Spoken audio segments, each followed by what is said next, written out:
Hi, I'm Janet Varney, and I'm going to be reading the story Journey's End from Stories to Keep You Alive Despite Vampires by Ben Acker.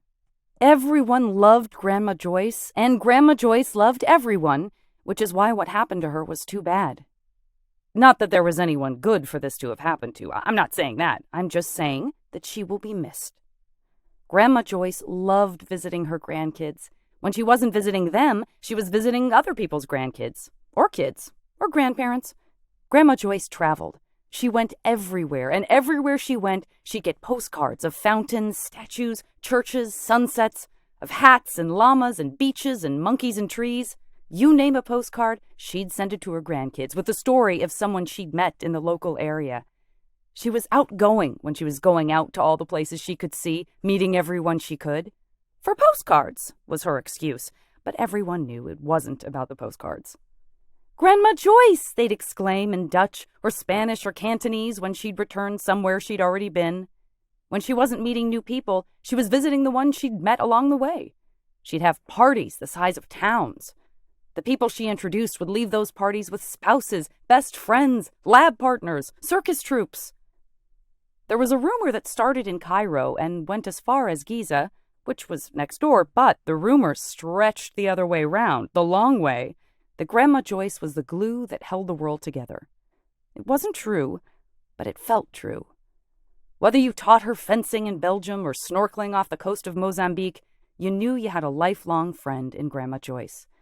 A friend who was honestly as terrible at fencing as she was at snorkeling. Terrible, but enthusiastic. In all the crafts she picked up and put back down to pick up again someday and just as likely put them right down again. On her latest jaunt, Grandma Joyce found herself being followed by a stray dog. Grandma Joyce loved animals as much as, or only slightly less than she loved people. This dog was a mess. Black like the inside of a brownie except for where he was brown like black coffee. Stinky and sticky, his teeth went every which way but right. He drooled, but not just from his mouth. His eyes and nose produced thick liquids. He had only the strongest fleas, but those fleas had the regular kind. The stray was sweet, though. As he followed Grandma Joyce down the streets of whichever country it was, he never begged for food, but was always grateful for it. Somehow he knew innately that he had won the person jackpot when Grandma Joyce finally named him Brendan and told him he was coming home with her. Before showing Brendan to his new house, Grandma Joyce took him to a veterinarian she knew from her travels despite them living in the same town.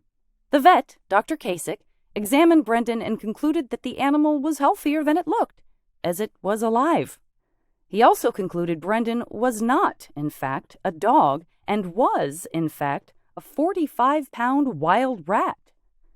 "Well," decided Grandma Joyce, "that will remain our secret." Brendan was hers, regardless of whether or not he was a rodent the approximate size and weight of her grandson. Dr. Kasich tried to convince her that a feral rat is not a pet, but Grandma Joyce wouldn't hear it. So the vet prescribed remedies for every parasite and pustule that afflicted poor Brendan so that none of them would come to afflict his owner. Brendan got a trip to the groomer. Then another. It took 5 groomers in total to clean his, turned out, white fur. Once home, Grandma Joyce started making her favorite supper, jambalaya. She sliced up celery, carrots, and onions for mirepoix. She gave Brendan a carrot of his own, then cooked up some extra andouille for his dinner. Brendan chewed on the carrot gingerly. Grandma Joyce told him, "I don't care whether you're the biggest rat in the modern era or a small, crumpled-up polar bear, Brendan. You're my dog, and I love you." "Good," Brendan said, looking up from his carrot, "because that was a test, and you passed." "Brendan?"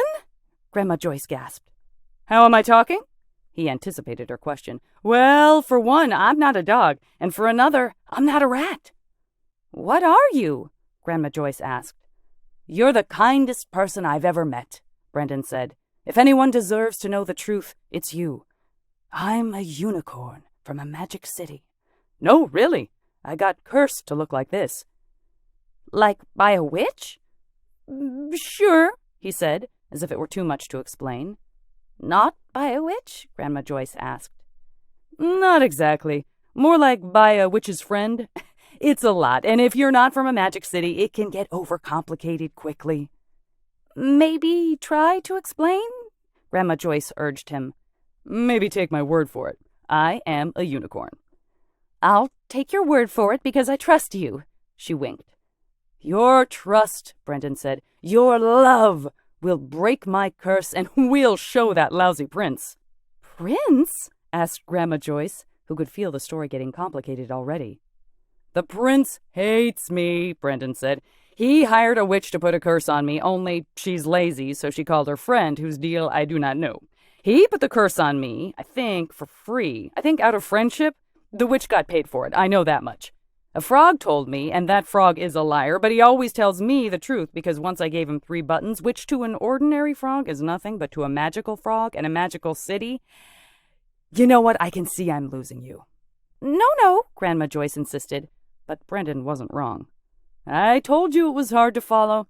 I'll try to sum it up on the way. On the way? Grandma Joyce felt like she'd missed the most important part of the story. Come on, Grandma Joyce, said Brendan. Get on my back. We'll fly. Flying? Us? To a magic city? Grandma Joyce was excited about flying on her talking dog, who was a talking unicorn. She imagined who she might get to meet in a magic city, what sort of activities she would try, what unique postcards she could send to her grandkids. She mounted Brendan carefully. She sat upright but comfortably on his back. She told him she was ready and asked him if he was. Conscientious to the end, thought Brendan as he gobbled her up.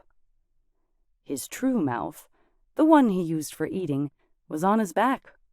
He was not a dog, he was not a rat, and he was absolutely not a unicorn. He was like a cat in that he liked to play with his food before he ate it. But one thing that was certain was that Brendan was definitely not a cat. What he really was, if you're curious, was still hungry.